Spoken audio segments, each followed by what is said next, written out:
चुनाव से पहले आज से दिल्ली के रामलीला मैदान में बीजेपी का 2 दिन का राष्ट्रीय अधिवेशन शुरू हो रहा है। अधिवेशन में प्रधानमंत्री मोदी और बीजेपी अध्यक्ष अमित शाह मौजूद रहेंगे। अधिवेशन में देश भर से करीब 12,000 कार्यकर्ता भी शरीक होंगे।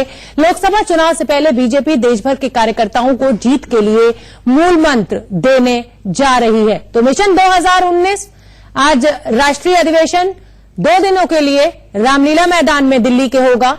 लगभग 12,000 के करीब कार्यकर्ता पहुंचेंगे। प्रधानमंत्री नरेंद्र मोदी खुद वहां मौजूद होंगे। बीजेपी अध्यक्ष अमित शाह मौजूद होंगे। तमाम बड़े नेता बीजेपी के हुंकार भरेंगे 2019 के लिए। जिस तरीके से 10% आरक्षण बिल आर्थिक आधार पर लाई है बीजेपी सरकार, कहीं न कहीं उसका जिक्र भी जरूर किया जाएगा और तमाम अपनी उपलब्धियों का जिक्र भी जरूर किया जाएगा इस राष्ट्रीय अधिवेशन के मंच से।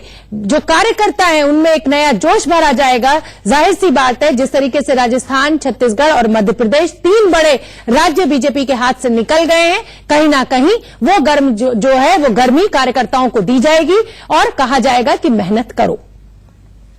ब्रजेश पांडे हमारे साथ जुड़ रहे हैं, हमारे सीनियर एडिटर।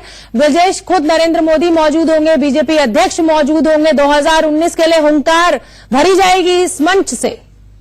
बिल्कुल शोभना, 2019 के लिए हुंकार भरी जाएगी। पीएम मोदी पूरे 1.5 दिन के कार्यक्रम में वहीं रहेंगे। एक तरह से वहां मिनी पीएमओ भी बनाया गया है, जिससे प्रधानमंत्री न केवल कार्यकर्ताओं के मिजाज का जायजा ले सके, बल्कि देश के सामने जो अन्य महत्वपूर्ण विषय हैं उनसे भी उनके बारे में भी लगातार उससे वो रहे। एक चीज साफ है कि इस पूरे नेशनल काउंसिल का मेन ध्येय ये है कि कार्यकर्ताओं को भारत सरकार द्वारा किए गए काम को और उनकी उपलब्धियों को भी बारे में बताया जाएगा, जिससे वो यहां से तरोताजा होकर वापस अपने अपने क्षेत्र में जाएं और सरकार की उपलब्धियों का बखान करें, लोगों को बताएं कि सरकार ने क्या क्या किया है।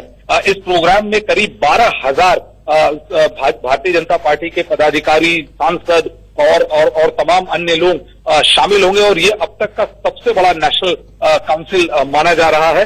इसमें जो सबसे खास बात यह है कि यदि आप मुख्य मंच देखें जो यहाँ पे बनाया गया, उसमें सिर्फ 2 नेताओं की तस्वीर है, प्रधानमंत्री नरेंद्र मोदी की और राष्ट्रीय अध्यक्ष अमित शाह की। मेरा अगला सवाल यही होने जा रहा था ब्रजेश आपसे कि पहले ही नितिन गडकरी का सामने आ चुका है बयान, आरएसएस की अंदर खाने क्या इच्छा है वो भी सामने है, और ऐसे में इस बड़े मंच पर सिर्फ मोदी और अमित शाह की तस्वीर कहीं ना कहीं कुछ असंतोष पैदा कर सकती है बीजेपी में। आपकी एनालिसिस क्या कहती है?